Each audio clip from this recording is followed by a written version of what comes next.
नमस्कार साथियों, स्वागत है आपके अपने YouTube channel net JRF aspirant में। तो हम जो रिसर्च एप्टीट्यूड का PYQ सीरीज चला रहे थे, आज उसका चौथा पार्ट है, जिसमें हम 61 से लेके 80 तक क्वेश्चन करेंगे। मतलब 20 क्वेश्चन डेली का प्रैक्टिस है।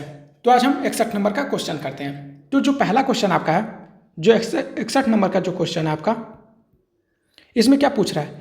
कारण प्रभाव संबंधों की पहचान करने और प्रभावों के संभावित स्पष्टीकरण का परीक्षण करने के लिए किस शोध पद्धति का उपयोग किया जाना चाहिए? तो ध्यान रखना, कारण प्रभाव आपको देखना है। तो क्या आप किसमें कारण और प्रभाव देख सकते हैं?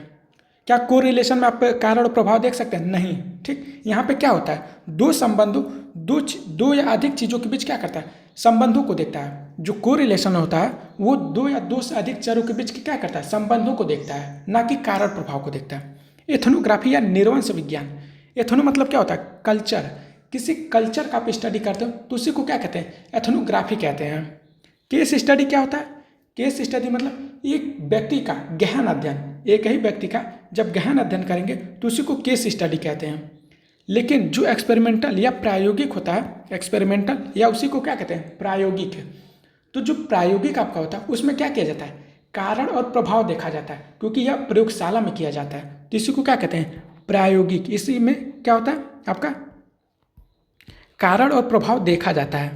ठीक, इसमें कारण और प्रभाव, इसका कीवर्ड ध्यान रखिएगा, कारण और प्रभाव। इसी को क्या कहते हैं, कॉज और इफेक्ट, कॉज एंड इफेक्ट। इस चीज़ को ध्यान रखना। कॉज और इफेक्ट में क्या होता है, मतलब कॉज और इफेक्ट जो होता है वो किसका कीवर्ड है, एक्सपेरिमेंटल का। अब ध्यान रखना, एक्सपेरिमेंटल और क्वैसी एक्सपेरिमेंटल क्या होता है। तो क्वैसी एक्सपेरिमेंटल में चरों को नियंत्रित बहुत ज़्यादा नहीं करते हैं, लेकिन पूर्ण रूप से जब चरों को नियंत्रित किया जाता है तो किस में किया जाता है, एक्सपेरिमेंटल में। और जो क्वैसी एक्सपेरिमेंट है उसमें पूरी तरह से चरों को नियंत्रित नहीं किया जाता है, ये चीज़ ध्यान रखिएगा। और जो क्वैसी एक्सपेरिमेंटल होता है वो क्या होता है, वो रियल लाइफ में होता है, वास्तविक में होता है। ठीक, ये चीज़ ध्यान रखिएगा। आते हैं आप अपने नेक्स्ट क्वेश्चन 62 पे। अब ध्यान रखो, यहाँ पे शोध प्रकाशन के संदर्भ में SSCI का पूर्ण रूप क्या है, मतलब फुल फॉर्म पूछा है, फुल फॉर्म ऑफ SSCI। तो इसका फुल फॉर्म क्या होता है, इंपॉर्टेंट है, थोड़ा ध्यान रख लीजिएगा। सोशल साइंस साइटेशन इंडेक्स, इसको इंग्लिश में ही याद करिएगा, इंपॉर्टेंट इंग्लिश में ही है, सोशल साइंस साइटेशन इंडेक्स। अब ध्यान रखो, इसमें सामाजिक विज्ञान उद्धरण सूचकांक है। ये थोड़ा हिंदी में साइटेशन, साइटेशन मतलब एक होता है साइट, मतलब स्रोत बताना, उद्धरण कि आप कहाँ से लिए हैं कोई चीज़, साइटेशन। ठीक, उद्धरण करना या उसे मुद्रित करना, उस सोर्स को बताना। जैसे प्लेगरिज्म में आपको पढ़ाए गए थे कि आप उस साइटेशन को नहीं बता रहे, आप जहाँ से अपनी साहित्यिक ले रहे हैं, किसी का पैराग्राफ ले रहे हैं, तो उस साइटेशन को बताना है, तो क्या कहलाता है, स्रोत है। तो आप स्रोत को क्या कहेंगे, citation, social science citation index, इसका फुल फॉर्म है। अब अपने नेक्स्ट क्वेश्चन 63 पे चलते हैं। जो 63 क्वेश्चन नंबर क्या कह रहा है आपका, 63 नंबर क्वेश्चन क्या कह रहा है, निम्नलिखित में से कौन सा विंडो आधारित सॉफ्टवेयर टूल है, विंडो आधारित सॉफ्टवेयर टूल जिसका उपयोग ग्रंथ सूची के प्रकाशन और प्रबंधन के लिए किया जाता है। मतलब विंडो बेस्ड सॉफ्टवेयर है टूल। ठीक, उसका यूज कहाँ पे किया जाता है, पब्लिशिंग एंड मैनेजिंग बिब्लियोग्राफी में। कौन सा वो ऐसा सॉफ्टवेयर विंडो बेस्ड सॉफ्टवेयर है जो पब्लिश करता है और मैनेज करता है बिब्लियोग्राफी को। ठीक, तो अब ध्यान रखते हैं, उसका क्या होता है, एंड नोट, एंड नोट, जो इसका आंसर होगा एंड नोट। ये एंड नोट क्या है, सॉफ्टवेयर है। अब इसको समझते हैं, एक विंडो आधारित सॉफ्टवेयर है जहाँ पे क्या किया जाता है, एंड नोट को संदर्भ और ग्रंथ सूची को बनाने और व्यवस्थित करने और उसे प्रकाशित करने के लिए प्रयोग किया जाता है, एंड नोट को। टर्निटिन, अभी जस्ट आपको कल प्लेगरिज्म की क्लास में पढ़ाए थे कि टर्निटिन क्या करता है, प्लेगरिज्म की जांच करता है। टर्निटिन हुआ आपका, उरकुंड हुआ, क्वेश्चन टेक्स्ट हुआ, और आपका डिलब्रिट हुआ, ड्रिल ब्रिट। ठीक, ये चीज़ का। अब प्रेजी आपको पढ़ाए थे कि ये क्या करता है, प्रेजेंटेशन में काम देता है। जैसे क्या होता है, अब जो प्रेजेंटेशन बनाते हो, प्रस्तुतिकरण जो होता है, उसमें प्रयोजी का प्रयोग किया जाता है। और जावा क्या होता है, एक क्या प्रोग्रामिंग भाषा है, ये क्या है, प्रोग्रामिंग भाषा। और जो प्रेजी क्या है, वो प्रेजेंटेशन है। अब अपने नेक्स्ट क्वेश्चन 64 नंबर पे बढ़ते हैं। अब ध्यान दो, जो मात्रात्मक शोध, यहाँ पे क्वांटिटी पूछा है, निम्नलिखित में से किस कारक को ध्यान में रखा जाना चाहिए। यहाँ पे क्या पूछा है, क्वांटिटेटिव रिसर्च में किसको किसको ध्यान में रखते हैं। तो मेजरमेंट को ध्यान में रखते हैं, क्योंकि मेजरमेंट क्या करता है, संख्याओं या स्केल के जरिए डेटा को मापता है। क्योंकि क्वांटिटी में क्या होता है, क्वांटिटी सिर्फ संख्याओं का मेजर होता है और क्वालिटेटिव आपकी गुण भावनाओं का मेजर करता है। ठीक, तो ध्यान रखना, क्वांटिटी में क्या होता है, मेजरमेंट होता है, कारण भी होता है, यह पता लगाता है कि एक चीज़ दूसरे चीज़ को कैसे प्रभावित करती है, ये भी क्वांटिटी के फीचर है। अब ध्यान रखो, रेप्लिकेशन, रेप्लिकेशन मतलब प्रतिकृति या दोहराव, दोहराव। अब दोहराव क्यों जरूरी है, अगर कोई रिसर्च कर रहा है फिर उसको दोहराया जा रहा है, सेम रिजल्ट आ रहा है, तो आपका क्या हो, उससे विश्वसनीयता बढ़ती है। तो एक ही शोध को दोबारा करके वही परिणाम आता है, ताकि निष्कर्ष जो होगा, जो आपका रिजल्ट है, कंक्लूजन है, वो भरोसेमंद रहे। तो आपका रेप्लिकेशन भी होना जरूरी है। सांख्यिकीय विश्लेषण का बहिष्कार, एक्सक्लूजन कर दोगे स्टैटिस्टिकल एनालिसिस को, क्वांटिटी में बिल्कुल नहीं करते हैं। एक्सक्लूड, बिल्कुल, एक्सक्लूजन मतलब निष्कासित कर देना, मतलब बाहर हटा देना उसको, मतलब खत्म कर देना। ठीक, तो जो होता है आपका सांख्यिकीय विश्लेषण का बहिष्कार करना, नहीं, बिल्कुल नहीं करेंगे। मानकीकरण को कम महत्व, क्वांटिटिव है तो यहाँ पे स्टैंडर्ड एकदम जरूरी है। स्टैंडर्डाइजेशन लेस इंपॉर्टेंट नहीं, मोर इंपॉर्टेंट होगा, मोस्ट इंपॉर्टेंट होगा। क्या, मानकीकरण को आप महत्व ज़्यादा देंगे, ना कि कम महत्व देंगे, यहाँ पे अधिक महत्व होना चाहिए। ये भी आपका ऑप्शन क्या होगा, गलत हो जाएगा। तो आपका ऑप्शन ए बी सी आपका सही है। ठीक, अब आते हैं अपने नेक्स्ट क्वेश्चन 65 नंबर पर। जो 65 नंबर का क्वेश्चन कह रहा है कि निर्वंश विज्ञान, निर्वंश विज्ञान, एथनोग्राफी, निर्वंश विज्ञान को क्या कहते हैं इंग्लिश में, एथनोग्राफी। एथनो मतलब आपको क्या बताएं अभी जस्ट, ये बताएं, एथनो मतलब होता है कल्चर। अब किसी कल्चर का स्टडी करना क्या कहलाता है, एथनोग्राफी कहलाता है। तो निर्वंश विज्ञान अनुसंधान में सार्वजनिक या सामाजिक सेटिंग तक पहुंच क्या होता है, सार्वजनिक या सामाजिक सेटिंग तक पहुंच प्राप्त करना क्या कहलाता है, एक महत्वपूर्ण मुद्दा है। तो ये बात क्या है, सही है, क्योंकि एथनोग्राफी जो होता है आपका क्या करता है, किसी कल्चर का स्टडी करता है। अब ध्यान रखो, एथनोग्राफी रिसर्च में शोधकर्ता क्या करता है, किसी समाज, समूह, स्थान में प्रवेश पाकर और उनका विश्वास जीतकर, ताकि वह लंबे समय तक क्या करे, अध्ययन कर सके। ठीक, उसी को क्या कहते हैं, एथनोग्राफी। अब ध्यान रखो, पहुंच और भागीदारी के संदर्भ में, पहुंच और भागीदारी जो होता है उसमें प्रकट और गुप्त निर्वंश विज्ञान के बीच कोई अंतर नहीं होता। प्रकट मतलब होता है कि आप शोध, मतलब आप सब चीज़ आपको पता है, गुप्त मतलब आपको कुछ नहीं पता है। तो क्या इसमें अंतर नहीं है, तो ये चीज़ गलत होगा। अब यहाँ पे ध्यान रखो, ओवर्ट और कोवर्ट को आप समझो, ओवर्ट एथनोग्राफी, एथनोग्राफी। अब ध्यान रखो, ओवर्ट एथनोग्राफी क्या होता है, ओवर्ट एथनोग्राफी शोधकर्ता इसमें क्या करता है, शोधकर्ता अपनी पहचान और उद्देश्य सबको बताता है, अपनी पहचान और उद्देश्य सबको बताता है, सबको बताता। इसी को क्या कहते हैं, प्रकट कहते हैं। ओवर्ट मतलब प्रकट कर दिया आपने, अपनी पहचान और उद्देश्य को सबको बताता है। अब जो कोवर्ट होता है, ये ओवर्ट हो गया, ये जो कोवर्ट होता है, कोवर्ट एथनोग्राफी। अब ध्यान रखो, इसमें क्या होता है, शोधकर्ता जो होता है अपनी पहचान छुपाता है और गुप्त रूप से अध्ययन करता है। शोधकर्ता अपनी पहचान छुपाता, अपनी आइडेंटिटी को क्या करता है, हाइड कर देता है, अपनी पहचान छुपाता और गुप्त रूप से अध्ययन करता है, अध्ययन करता है। इसको क्या कहते हैं, गुप्त निर्वंश विज्ञान। गुप्त मतलब एथनोग्राफी को निर्वंश विज्ञान कहते हैं।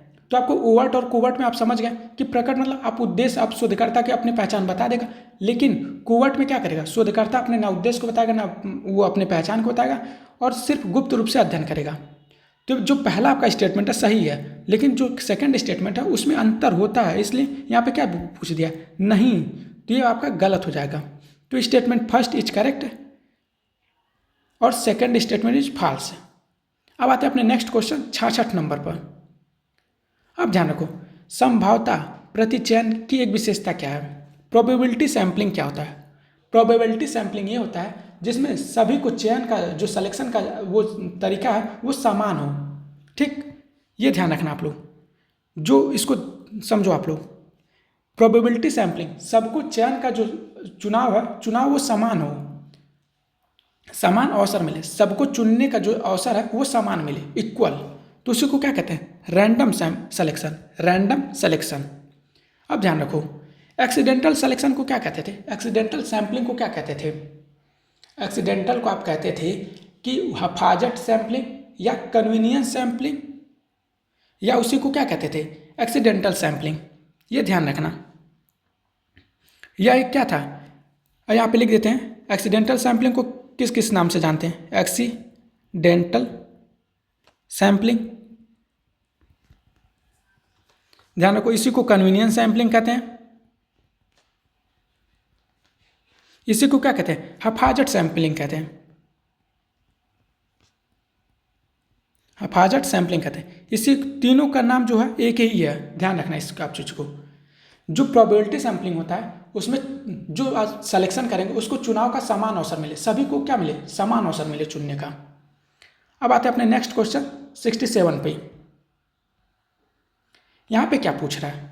अब गुणात्मक साक्षात्कार की विशेषता क्या है? गुणात्मक साक्षात्कार की विशेषता क्या है? तब ये चीज़ ध्यान रखो, जिसमें गुणात्मक मतलब क्या होता है? आपके गुणों को का अध्ययन किया जाता है, गुण भावनाओं का, शब्दों का अध्ययन किया जाता है। ठीक, ये चीज़ ध्यान रखना। तो गुण मतलब क्या होता है? गुणात्मक साक्षात्कार की विशेषता बताइए।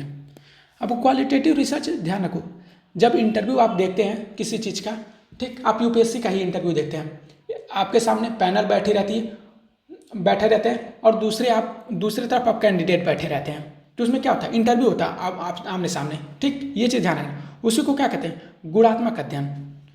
क्या यह कम संरचित है? क्योंकि यह लेस स्ट्रक्चर है। क्वांटिटेटिव रहता है तो स्ट्रक्चर होता है, स्ट्रक्चर्ड वे में होता है।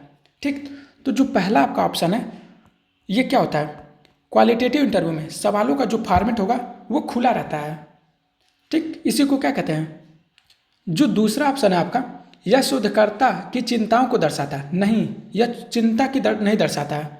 इट रिफ्लेक्ट रिसर्चर कंसर्न, ना, बिल्कुल नहीं इसको होता है। जो तीसरा आपका ऑप्शन है, साक्षात्कार को इधर उधर करने की अनुमति होती है। तो ध्यान रखो, इसमें जो प्रतिभागी होगा, जो साक्षात्कार होगा, वो अपने बात को कितनी विस्तार से एकदम अच्छे तरीके से कहने का मौका दिया जाता है। ठीक, क्योंकि ये गुणात्मक है। जब आप प्रतिभागी की बात को सुनोगे तभी तो उसका स्टडी कर पाओगे। तो वो चीज़ क्या है? साक्षात्कार को इधर उधर करने की अनुमति है, मतलब ये बात सही है। साक्षात्कार में मानकीकृत प्रश्न होते हैं, तो ये बात गलत है, क्योंकि स्टैंडर्डाइज प्रश्न नहीं होते यहाँ पे, ये क्वांटिटेटिव के होगा। ठीक, यह दृष्टिकोण में लचीला है, फ्लेक्सिबल है, तो ये बात सही है, क्योंकि यह क्वालिटेटिव स्टडी कर रहा है, क्वालिटेटिव इंटरव्यू है, तो यहाँ पे फ्लेक्सिबल होता है। तो आपका ऑप्शन नंबर ए, सी और ई, आपका चौथा ऑप्शन सही हो जाएगा। अब आते हैं अपने नेक्स्ट क्वेश्चन 68 पे। जो निर्वंश विज्ञान में गुप्त शोध है, अभी जस्ट आपको बताया कि कोवर्ट रिसर्च इन एथनोग्राफी, जो कोवर्ट रिसर्च होता है एथनोग्राफी में, वो क्या होता है? तो कोवर्ट रिसर्च में आप शोधकर्ता क्या करता था? अपने ना पहचान बताता, ना उद्देश्य बताता, ये चीज़ होता है। अब ध्यान रखो, इसमें क्या होता है? कोवर्ट रिसर्च में क्या मतलब कौन से मुद्दे उठते हैं? तो यहाँ पे कौन सा एथिकल होगा आपका, एथिकल इशू। अब एथिकल इशू कैसे होगा? क्योंकि बिना आप अपने उद्देश्य को बता ही नहीं रहो, तो वहाँ से आप डाटा लोगे, जानकारी लोगे, तो क्या होगा? नैतिक रूप से गलत माने जाएंगे। ठीक, कुछ हद तक पर्सनल इशू हो सकते हैं, लेकिन एथिकल इशू बहुत ज़्यादा इंपॉर्टेंट है, क्योंकि आप अपने उद्देश्य को बता ही नहीं रहो। पहले समझो कोवर्ट क्या होता है। कोवर्ट रिसर्च, अब ध्यान रखो, इसमें जो ऊपर क्वेश्चन बताया उसमें क्या था? आप अपने उद्देश्य और पहचान को बता ही नहीं रहे हो।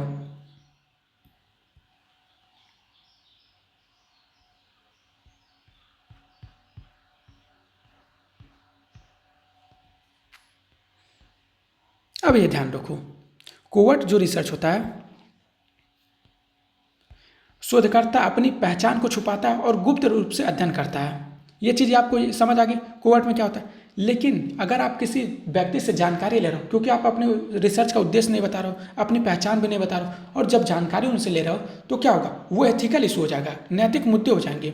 ठीक, पर्सनल इशू जो होगा कुछ हद तक सही है कि वो पर्सनल इशू हो सकते हैं, लेकिन राजनीतिक मुद्दे से कभी नहीं जुड़ा है, न हिस्टोरिकल इशू से ना जुड़ा है। ठीक, तो जो आपका ऑप्शन नंबर सेकंड है वो इज करेक्ट, एथिकल इशू होगा। अब आते हैं अपने नेक्स्ट क्वेश्चन 69 पे। कौन सा गुणात्मक अनुसंधान की विशेषताएं हैं, ध्यान रखना विशेषताएं पूछा है। ठीक, गुणात्मक अनुसंधान क्या, तो क्या यह उदारतापूर्वक सांख्यिकीय परीक्षणों का उपयोग करता है, क्योंकि गुणात्मक रिसर्च में क्या करें, गुणात्मक शोध में होता क्या था, मतलब क्वालिटेटिव रिसर्च में क्या होता है, आप क्या करते हो, गुणों का, व्यवहारों का, उसके व्यवहार का अध्ययन करते हैं या उसके शब्दों का, बोले हुए बातों का अध्ययन करते हैं, तो क्या कहलाता है, गुणात्मक अनुसंधान कहलाता है। ठीक, ये ध्यान रखना, यह उदारतापूर्वक सांख्यिकीय परीक्षणों का उपयोग करता है, तो यह सांख्यिकीय परीक्षण का उपयोग नहीं करता, क्योंकि यह संख्याओं को नहीं मापता है, यह सिर्फ क्या करता है, जो संख्याओं को सिर्फ मापता है, तो उसे क्या कहते हैं, मात्रात्मक अनुसंधान या क्वांटिटेटिव रिसर्च है। तो जो पहला आपका ऑप्शन है गलत हो जाएगा। या इट इज अ नैरेटिव, तो नैरेटिव क्या होता है, एक कहानी होता है, समझो इसमें डेटा जो होता है कहानी, अनुभव या शब्दों के रूप में आता है। यह कथात्मक होता है, मतलब कथा के माध्यम से आप सुनते होंगे कि जो भगवान के भजन आप सुनते होंगे या कृष्ण जी की लीला सुनते हैं, तो क्या कहता है, कथात्मक हो, क्या डेटा जो आप लेंगे कहानियों के माध्यम से लेंगे, अनुभव के माध्यम से लेंगे, आप शब्दों के रूप में लेते हैं, तो क्या क्वालिटेटिव है, ये क्या है, क्वालिटेटिव। यह प्रयोगशाला उन्मुख होता है, लेबोरेटरी ओरिएंटेड होता है। तो ध्यान रखो, कभी भी जो क्वालिटेटिव होता है, जो गुणात्मक शोध होता है, वह प्रयोगशाला विधि नहीं होगी। ठीक, यह किसका है, क्वांटिटेटिव का है, मात्रात्मक शोध का विशेषता है, मात्रात्मक शोध की विशेषता, ये ध्यान रखना आप लोग। अब ध्यान रखो, यह व्याख्यात्मक होता है, क्वालिटेटिव जो होता है, जो गुणात्मक शोध होता है, वह व्याख्यात्मक, इंटरप्रिटेट होता है, डेटा की व्याख्या करके अर्थ को समझा जाता है यहाँ पे। ठीक, जो आपका ऑप्शन नंबर डी है और जो बी है वो सही हो गया। अब ध्यान रखो, यह अर्थ के सांस्कृतिक निर्माण पर केंद्रित होता है। अब ध्यान रखो, इसमें क्या देखा जाता है, संस्कृति और समाज किसी अर्थ या व्यवहार को कैसे आकार देते हैं, सांस्कृतिक निर्माण पे केंद्रित है। ध्यान रखना, जैसे आपके कल्चर में कोई बात, ठीक, वो सही है, मेरे कल्चर के लिए कोई और बात सही है, तो वो समझो आपके कल्चर की दृष्टि से आपकी बात सही है और मेरे कल्चर की दृष्टि से आपकी बात क्या होगी, गलत हो जाएगी। तो सांस्कृतिक निर्माण पर केंद्रित होता है। ठीक, तो ये ध्यान रखना। तो ई भी आपका क्या है, सही है, तो बी डी ई आपका ऑप्शन नंबर सही हो जाएगा 4। अब आते हैं अपने नेक्स्ट क्वेश्चन 70 पे। Quasi experiment are usually conducted in, अब हम आपको जस्ट ऊपर बताएं क्वेश्चन में कि क्वेसी एक्सपेरिमेंट कहाँ होता है। जो आपका क्वेसी एक्सपेरिमेंट होता है उसमें क्या होता है, जो मतलब क्या होता है, रैंडम बांटना नहीं होता है, मतलब समूह आपके यहाँ से पहले से बने होते हैं और अपनी सुविधा के अनुसार यहाँ पे सेलेक्ट करते हैं। मतलब समझो आप, जो क्वेसी एक्सपेरिमेंट है, समूह यहाँ पे पहले से बने हैं और सुविधा के अनुसार हम क्या करते हैं, उसको सेलेक्ट करते हैं, मतलब रैंडमली यहाँ पे सेलेक्ट नहीं करते हैं, मतलब रैंडमली जो बांटते हैं वो उसको नहीं बांटते हैं, बल्कि सेलेक्ट कर लेते हैं जो हमारी सुविधा के अनुसार हो। ठीक, अब ध्यान रखो, जो एक्सपेरिमेंट होता है उस चीज़ को समझो जिसमें हर व्यक्ति अपने समूह में आने का समान मौका मिलते हैं और इसको रैंडमली तरीके से बांटा जाता है। मतलब रैंडम, अभी जस्ट आपको बताया, रैंडम सैम्पलिंग या प्रोबेबिलिटी सैम्पलिंग को क्या कहते हैं, सभी को चयन होने का जो अवसर जो है वो समान मिलता है। तो ध्यान रखो, जो एक्सपेरिमेंट है आपका, उसमें पार्टिसिपेंट को रैंडमली जो तरीके से बांटा जा सकता है और हर व्यक्ति को किसी भी समूह में आने का जो मौका मिलेगा वो समान मिलेगा। लेकिन ध्यान रखो, जो आपका क्वेसी एक्सपेरिमेंट है, रैंडम बांटना नहीं होता है, क्योंकि ऑलरेडी ग्रुप बना है, वो अपनी सुविधा के अनुसार क्या करो, उस चीज़ को ले लो, उस ग्रुप को ले लो। अब ध्यान रखो, एक चीज़ और आपको बताना है, इसमें जो आपका क्वेसी एक्सपेरिमेंट होता है, इसमें पूरी तरह से इसको कंट्रोल नहीं करेंगे, जो वेरिएबल आपका है उसमें पूरी तरह से कंट्रोल नहीं करेंगे, ना रैंडमनाइज होगी। लेकिन ध्यान रखो, जो ट्रू एक्सपेरिमेंट है, क्योंकि क्वेसी एक एक्सपेरिमेंट हो, ये अर्ध प्रयोग है, क्वेसी एक्सपेरिमेंट। अब ध्यान रखो, क्वेसी एक्सपेरिमेंट में क्या होता है, चर को पूरी तरह कंट्रोल नहीं करेंगे, लेकिन यहाँ पर चर को पूरी तरह कंट्रोल नहीं करेंगे, पूरी तरह कंट्रोल या नियंत्रित नहीं करेंगे, कंट्रोल या नियंत्रित नहीं करेंगे। लेकिन जो एक्सपेरिमेंट होता है सिर्फ एक्सपेरिमेंट, यहाँ पे चर को पूरी तरह कंट्रोल करेंगे।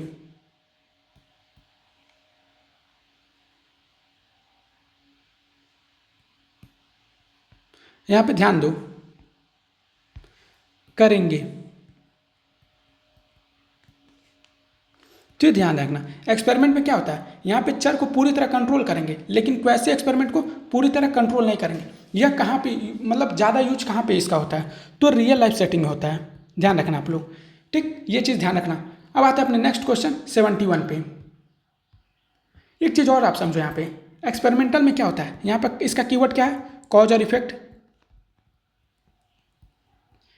यहाँ पे और क्या होता है, यहाँ पे हाइपोथेसिस का टेस्ट किया जाता है, हाइपोथेसिस का टेस्ट या परीक्षण किया जाता है, प्राकल्पना का परीक्षण। कभी कोई क्वेश्चन में पूछता है, कीवर्ड ये चीज़ ध्यान रखना, हाइपोथेसिस का टेस्ट किस में किया जाता है, हाइपोथेसिस का टेस्ट किस में किया जाता है, तो आपको ऑप्शन दे देगा कहीं, वहाँ पे एक्सपेरिमेंटल रिसर्च आप ध्यान रखना, प्राकल्पना या उपकल्पना, कल्पना या इसी को क्या कहेंगे, उपकल्पना, उपकल्पना का परीक्षण एक्सपेरिमेंटल में किया जाता है, ठीक, ये चीज़ ध्यान रखना।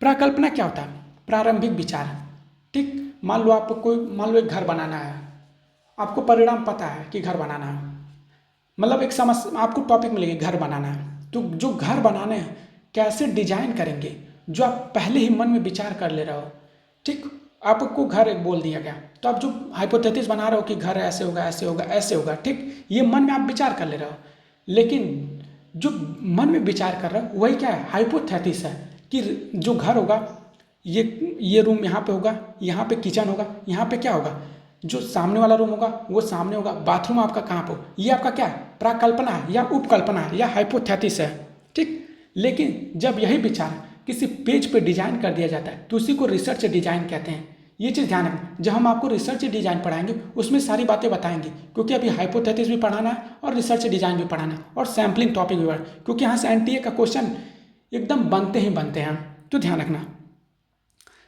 ये अब आते हैं हम नेक्स्ट क्वेश्चन जो आपका 71 है।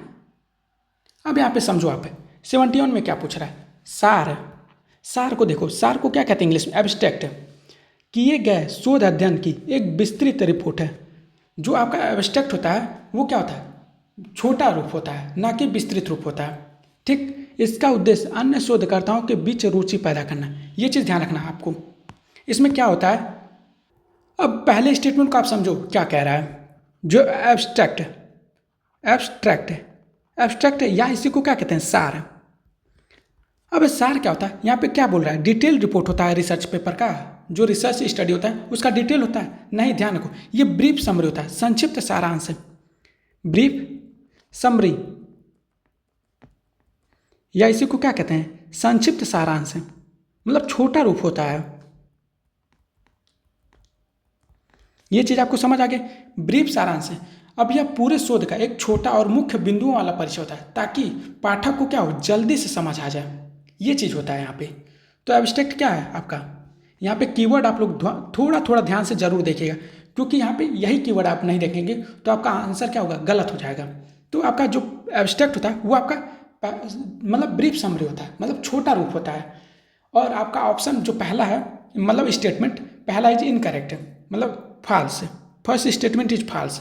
अब ध्यान रखो, यहाँ पे पहला और दूसरा स्टेटमेंट फॉल्स दिया। जो आपका अब दूसरा पढ़ते हैं, द इंट्रोडक्शन सेक्शन, इंट्रोडक्शन मतलब परिचय अनुभाग, इंट्रोडक्शन सेक्शन या परिचय अनुभाग, परिचय अनुभाग। अब ध्यान रखो, परिचय अनुभाग क्या होता है, इसमें साहित्य समीक्षा के अलावा, मतलब रिव्यू लिटरेचर के अलावा अनुसंधान के चयनित क्षेत्र का परिचय देता है, मतलब रिव्यू लिटरेचर भी बताता है, प्लस अनुसंधान के जो चयनित क्षेत्र आप जो चुनाव किए रिसर्च के लिए, जो भी क्षेत्र उसका उसको उस चीज़ का परिचय देता है। प्रस्तावित अनुसंधान परियोजना के सैद्धांतिक निहितार्थ को दर्शाता है। अब ध्यान रखो, इंट्रोडक्शन होता क्या है, इंट्रोडक्शन में जो होता है शोध का विषय, पृष्ठभूमि, महत्व, लिटरेचर रिव्यू के साथ साथ किसको बताता है, शोध के सैद्धांतिक मतलब थ्योरेटिकल पहलू को भी क्या करता है, उल्लेख करता है। मतलब इंट्रोडक्शन एक लॉन्ग मतलब हर एक चीज़ को बताता है, लेकिन जो एब्स्ट्रैक्ट होता है वो ब्रीफ समरी बताता है। ये चीज़ आपको समझ आ गया। अब ध्यान रखो, एब्स्ट्रैक्ट क्या होता है, ब्रीफ समरी बताता है, और जो इंट्रोडक्शन होता है डिटेल रिपोर्ट बताता है। यहाँ पे मतलब आपको क्या क्या बताता है, यहाँ पे शोध का जो विषय वो बताता है, जो आपकी पृष्ठभूमि है, जो आपका महत्व है, आपके लिटरेचर रिव्यू और सैद्धांतिक थ्योरेटिकल पहलू को भी बताता है। ये आपको चीज़ें समझ आ गया। तो ध्यान रखो, जो स्टेटमेंट सेकंड है वो ट्रू है, तो statement second is true, statement first is false, तो ऑप्शन नंबर 4 इज करेक्ट। अब आते हैं अपने नेक्स्ट क्वेश्चन 72 पे। Quantitative method come under the philosophy, मात्रात्मक विधियां निम्नलिखित दर्शन के अंतर्गत आती, तो किसके अंतर्गत आती। हम आपको जो पॉजिटिविज्म पोस्ट पॉजिटिविज्म पढ़ाए थे तो उसमें बताए थे जो क्वांटिटी मेथड है किस में आता है। पॉजिटिविज्म क्या होता है आपका, पॉजिटिविज्म ये बोले थे जिसमें साइंस का प्रयोग होता था। अब पोस्ट पॉजिटिविज्म जिसमें सोशल साइंस का प्रयोग होता था। तो पॉजिटिविज्म में हम ये बोले थे ये क्वांटिटेटिव मतलब डिडक्टिव मेथड है, डिडक्टिव। अब प्लस डिडक्टिव जहाँ होगा तो वो क्वांटिटेटिव होगा, क्वांटिटेटिव। क्वांटिटेटिव मतलब मात्रात्मक विधि। तो जो पॉजिटिविज्म है वो साइंस पे भरोसा करता है, और जो साइंस होता है वो मात्रात्मक होता है, तो इसलिए आपका पॉजिटिविज्म होता है। कंस्ट्रक्ट क्या होता है, यह ज्ञान जो कंस्ट्रक्टिविज्म जो होता है मतलब जो रचनावाद है, तो इसमें क्या किया जाता है, जो ज्ञान है आपका सामाजिक और व्यक्तिगत अनुभव से बनता है, सामाजिक प्लस व्यक्तिगत अनुभव से बनता है, व्यक्तिगत अनुभव से बनता है, अनुभव से बनता है।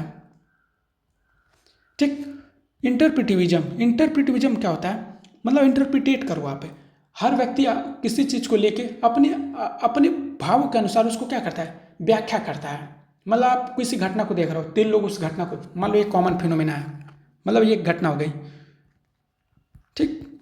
तो ये व्यक्ति का जो नज़रिया होगा वो अपने तरीके से व्याख्या करेगा, इस व्यक्ति का जो नज़रिया होगा ये अपने तरीके से व्याख्या करेगा।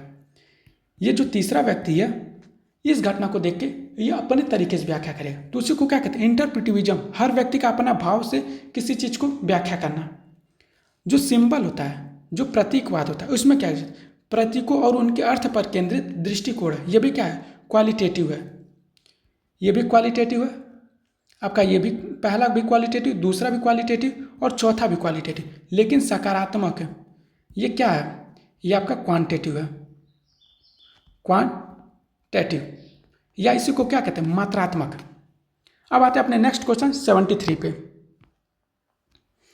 मात्रात्मक शोधकर्ता की तुलना में गुणात्मक शोधकर्ता किस पे अधिक जोर देते हैं, क्योंकि मात्रात्मक जो शोधकर्ता होगा, जो मान लो रिसर्च कोई मतलब शोधकर्ता कर रहा है, तो उसका जो टॉपिक है रिसर्च का वो मात्रात्मक रूप से है, वो किस विधि का प्रयोग कर रहा है, मात्रात्मक विधि का प्रयोग कर रहा है, जिसमें संख्याओं को ही मेजर किया जाता है।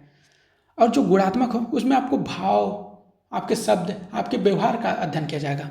तो जो गुणात्मक रिसर्च होता है वो किस पे जोर देता है, वो कॉन्टेक्स्ट पे जोर देगा। किस पे देगा, कॉन्टेक्स्ट। आप उस जो बात बोल रहे हैं किस कॉन्टेक्स्ट में बोल रहे हैं, किस संदर्भ में बोल रहे हैं, ठीक।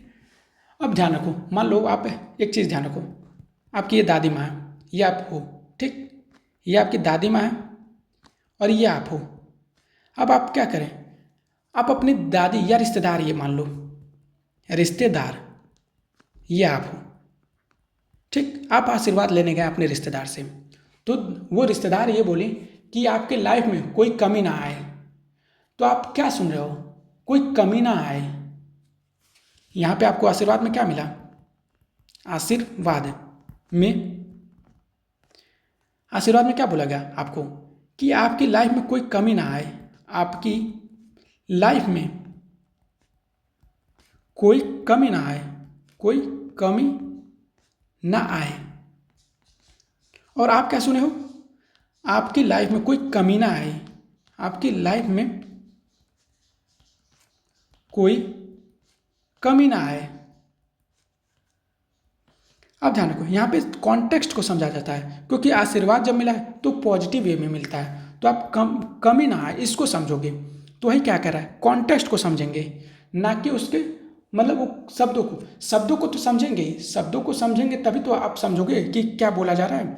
तो कॉन्टेक्स्ट में संदर्भ उसको समझेंगे, प्रसंग या इसी को क्या कहते हैं, संदर्भ बोलते हैं कॉन्टेक्स्ट को। तो आप उस बात के संदर्भ को समझोगे। जैसे आप किसी कल्चर का स्टडी करते हो तो उसके संदर्भ में करते हो, उसी को क्या कहते हैं, ये एथनो होता था, एथनोग्राफी। तो जो आप कल्चर का स्टडी करते थे उस कल्चर के कॉन्टेक्स्ट में सब स्टडी करते थे, ठीक।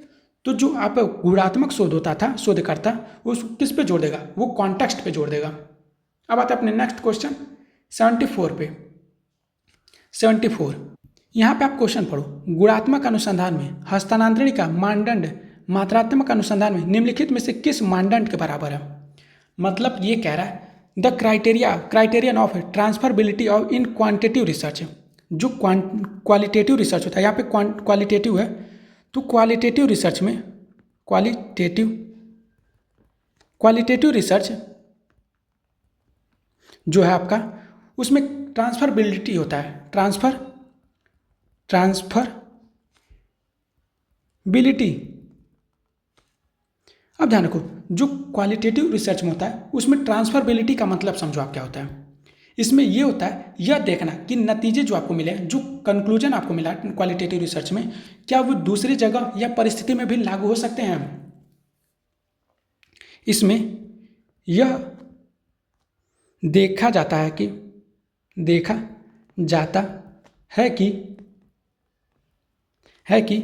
क्या जो आपके निष्कर्ष हैं, जो निष्कर्ष हैं क्या वो दूसरी जगह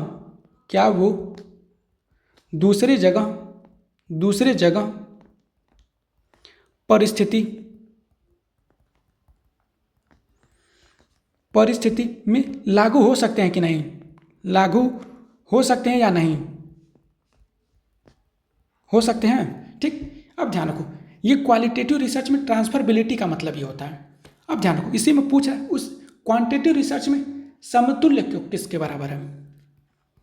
क्वांटिटेटिव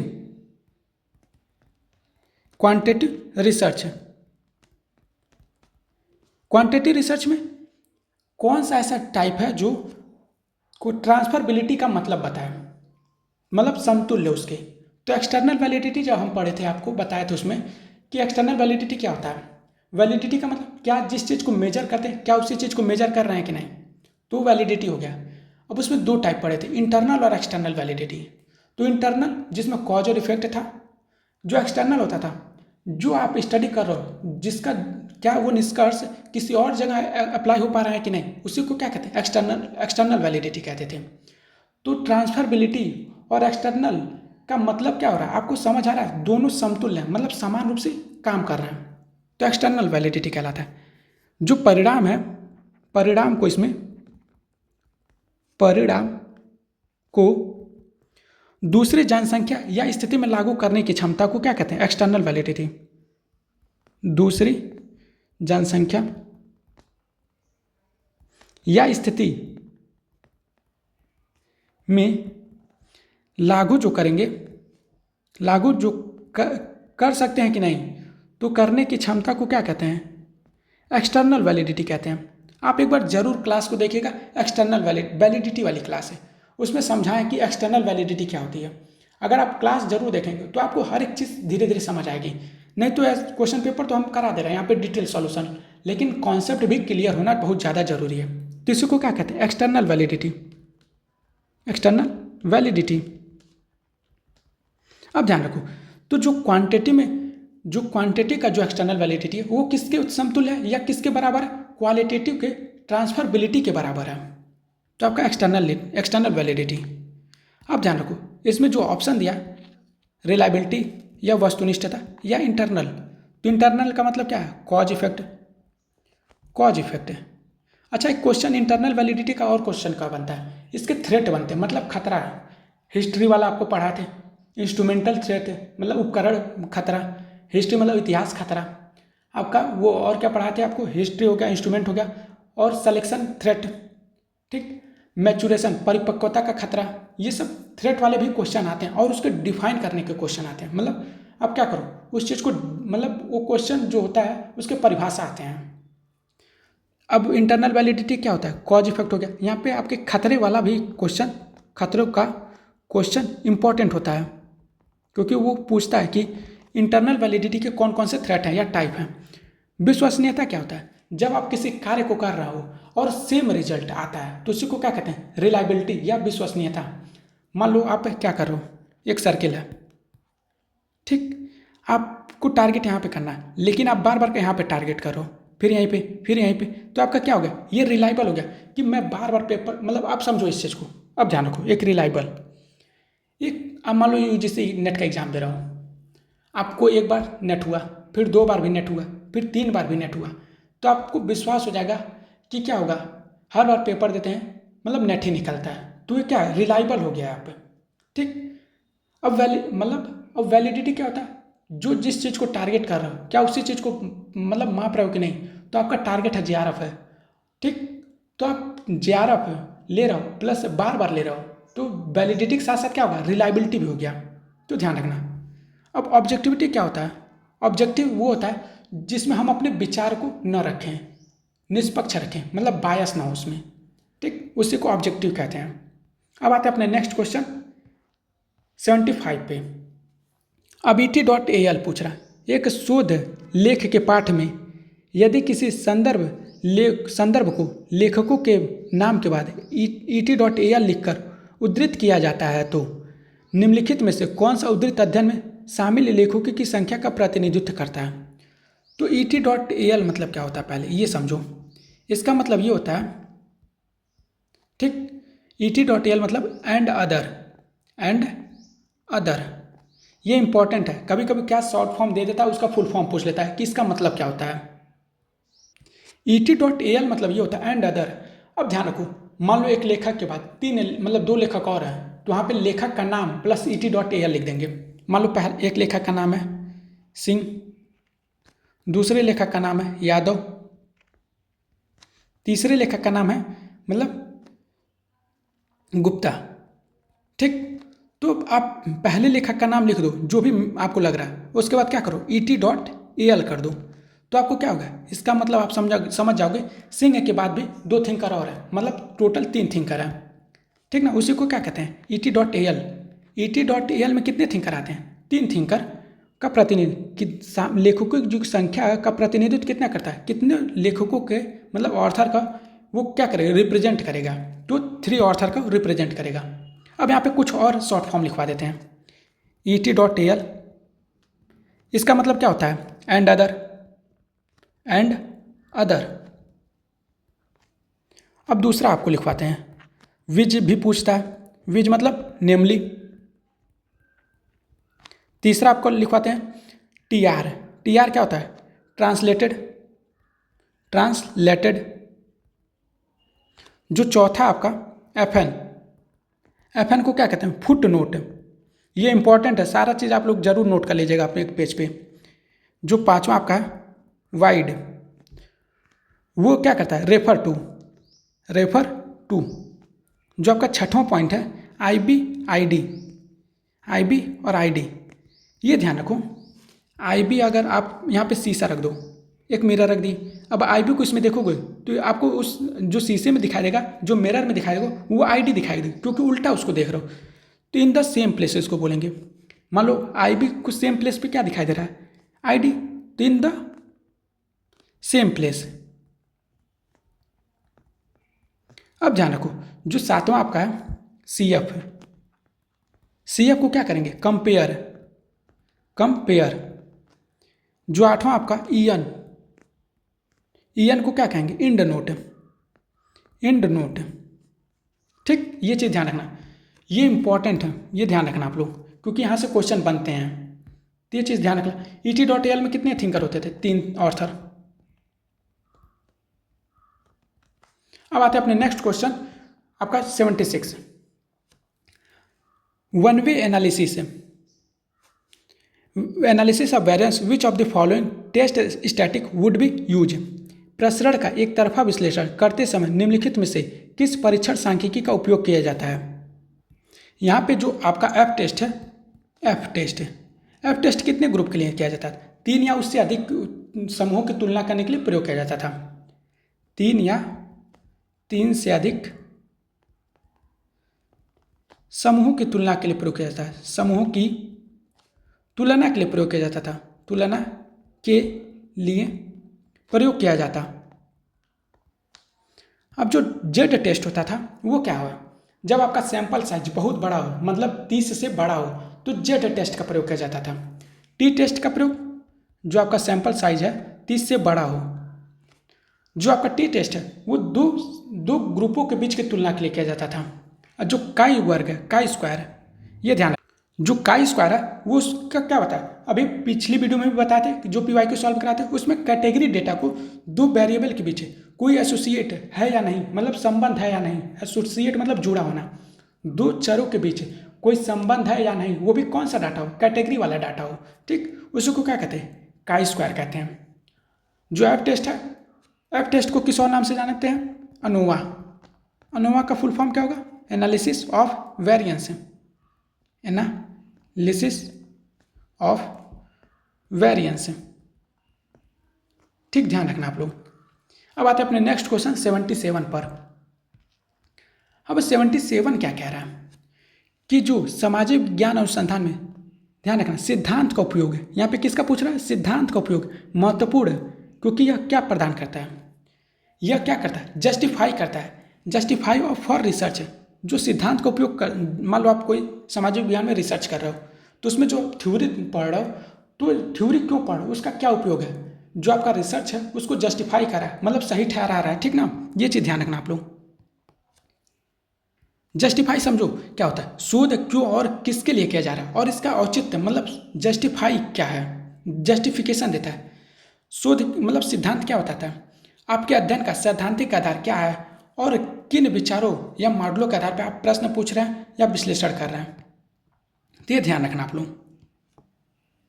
जस्टिफिकेशन, जो जस्टिफिकेशन है आपका, हम शोध क्यों कर रहे हैं, यहाँ पे ध्यान रखना, शोध का औचित्य, हम शोध क्यों कर रहे हैं, इसका मतलब क्या है, मतलब जो आप रिसर्च कर रहे हो उसमें थ्योरी का जो, मतलब थ्योरी, यहाँ पे थ्योरी का यूज आप थ्योरी पूछ रहा है, तो जो थ्योरी का यूज कर रहे हो आप क्यों कर रहे हो, तो जो थ्योरी का उपयोग हम इसलिए करते हैं क्योंकि शोध क्यों कर रहे हैं, इसका मतलब क्या है, किस आधार पर कर रहे हैं, तो ये चीज़ क्या कर रहा है, जस्टिफाई कर रहा है आपको रिसर्च को।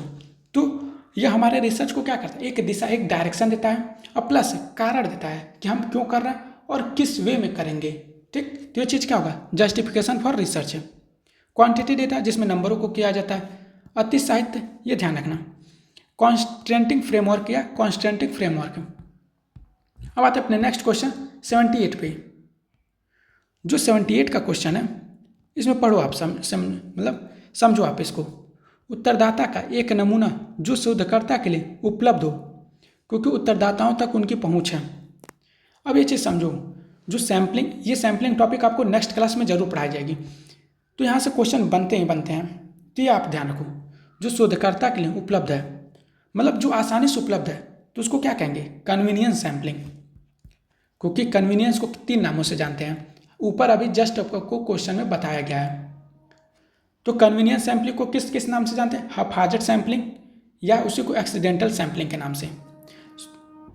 जो कन्वीनियंस सैम्पलिंग होता है तब होता है जब शोधकर्ता जिन लोगों तक आसानी से पहुंच सकता है उन्हीं को अपने नमूने में शामिल करता है। मतलब हम जैसे, मतलब एक आलसी, मतलब समझो आप एक आलसी रिसर्चर है, ठीक ना, एक मतलब एग्जाम्पल के तौर पर समझना, ऐसा नहीं है कि रिसर्चर हमेशा आलसी होते हैं, तो रिसर्चर जो है मतलब आलस कर रहा है, तो उन्हीं लोगों को क्या कर रहा है, सैंपल में अपने ले रहा है, क्या मतलब जो आसानी से क्या कर रहा है, पार्टिसिपेंट उसको मिल जा रहा है। मतलब हम घर से बाहर निकले, उसी को हम पार्टिसिपेंट बना लिए, ठीक, अपने मतलब हम कहीं चौराहे पे खड़े हैं, हम वहीं से किसी को भी मतलब अपना पार्टिसिपेंट बना, उसी को क्या कहते हैं, कन्वीनियंस, अपनी सुविधा के अनुसार क्या करो, पार्टिसिपेंट बनाओ, ठीक, उसी को क्या कहते हैं, कन्वीनियंस सैम्पलिंग या हफाजत सैम्पलिंग, या उसी को क्या कहते हैं, एक्सीडेंटल सैम्पलिंग, ठीक।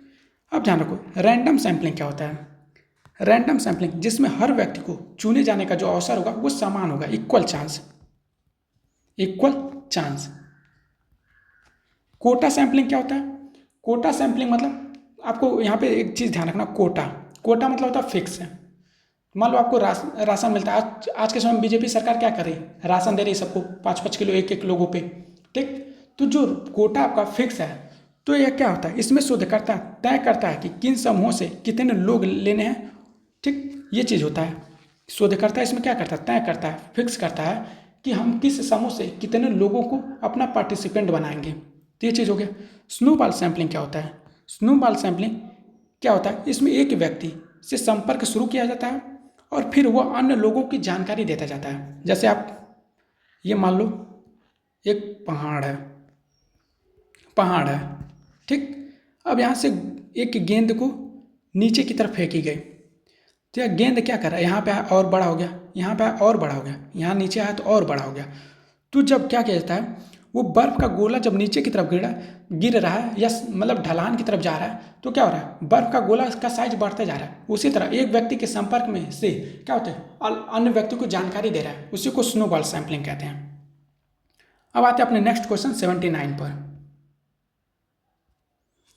79 में क्या कह रहा है, निम्नलिखित में से कौन सा साहित्य की व्यवस्थित समीक्षा से में कदम है। साहित्य की समीक्षा में कदम है, स्टेप है, systematic review of literature. Step पूछ रहा है, step systematic review of literature. तो अभिलेखों की जांच करता है, ये ध्यान रखना। आर्काइवल रिसर्च रिकॉर्ड करता है। तो जो साहित्य की व्यवस्थित समीक्षा का कदम, यह आर्काइवल स्टडी है। तो आप क्या करेगा, साहित्य की समीक्षा क्या करता है, उद्देश्य को परिभाषित करेगा, आपके पर्पस क्या है आपके रिसर्च के, ये चीज़ बताएगा। चयनित अध्ययनों की प्रासंगिकता का आकलन करेगा, ये चीज़ भी आपका क्या करेगा, रिव्यू लिटरेचर मतलब साहित्य की समीक्षा, ये आपको बताएगा। प्रत्येक अध्ययन की गुणवत्ता की पहचान करेगा, ये भी बात सही है। तो ये चीज़ ध्यान रखना। जो पांचवा ऑप्शन आपका, चयनित प्रत्येक अध्ययन के लेखकों का साक्षात्कार लें, नहीं, ये चीज़ नहीं कहेगा। तो ध्यान रखो, अभिलेखों की खोज करें, ये क्या करता है, आर्काइवल रिकॉर्ड को खोज करें, नहीं। रिव्यू लिटरेचर इसमें ये नहीं कहता है। रिव्यू लिटरेचर आपको क्या करता है, रिसर्च में आपके उद्देश्य को परिभाषित करेगा, चयनित अध्ययनों की प्रासंगिकता का आकलन करेगा और प्लस प्रत्येक अध्ययन की गुणवत्ता की पहचान करेगा। ये सिर्फ BCD आपका ऑप्शन सेकंड सही होगा। अब आते हैं अपने नेक्स्ट क्वेश्चन 80 पे। मात्रात्मक अनुसंधान जो निष्कर्षों के सामान्यीकरण पर बल देता है, ये चीज़ ध्यान रखना आप लोग। अब ध्यान रखो, मात्रात्मक रिसर्च क्या होता है, आंकड़ों पे नंबर पे आधारित होता है। ये इसका क्या मतलब मकसद होता है कि जो नतीजे निकले बाकी लोगों पे लागू किया जा सके, मतलब जनरलाइज किया जा सके। क्वांटिटेटिव रिसर्च में क्या होता है कि जो इनका मकसद क्या होता है, इनका मकसद ये होता है कि जो आप कंक्लूजन निकालना है वो बाकी लोगों पे भी क्या कर सके, लागू कर सकें उस चीज कंक्लूजन को। जैसे आप 500 छात्रों का सर्वे कर रहे हैं, तो उनके आधार पर पूरे कॉलेज पे क्या कर रहे हैं, लागू करने का कोशिश कर रहे हैं कि उसके निष्कर्ष को क्या करें, लागू कर सकें। वो क्या कहता है, क्वांटिटेटिव रिसर्च होता है। जो प्रोबेबिलिटी सैम्पलिंग होता है, डज नॉट जनरेट और रिप्रेजेंटेटिव सैम्पलिंग, ये ध्यान रखना। जो प्रोबेबिलिटी सैम्पलिंग होता है उसमें जो व्यक्ति को चुने जाने का अवसर क्या होगा, समान होते हैं। तो क्या करते हैं, ये ध्यान रखो, प्रोबेबिलिटी सैम्पलिंग एक ऐसी विधि है जिसमें इस हर व्यक्ति को जो चुने जाने का समान अवसर मिलता है। तो ये आमतौर पर क्या होते हैं, रिप्रेजेंटेटिव या प्रतिनिधि सैंपल होता है। तो जो आपका सेकंड ऑप्शन है वो गलत हो जाएगा, लेकिन पहला ऑप्शन आपका करेक्ट हो जाएगा। क्योंकि आप ध्यान रखो, यहाँ पे जो प्रोबेबिलिटी सैम्पलिंग है, ये मान लो इतने मेंबर हैं, तो इसमें हर एक व्यक्ति, जो मान लो 3 व्यक्ति को हम सेलेक्ट कर लिए, क्योंकि इक्वल चांस सबको मिला था। तो ये जो 3 व्यक्ति हैं क्या है, रिप्रेजेंटेटिव सैंपल है। रिप्रेजेंटेटिव किसका, इस पूरे क्लास का रिप्रेजेंटेटिव सैंपल, मतलब प्रतिनिधि सैंपल, प्रतिचयन।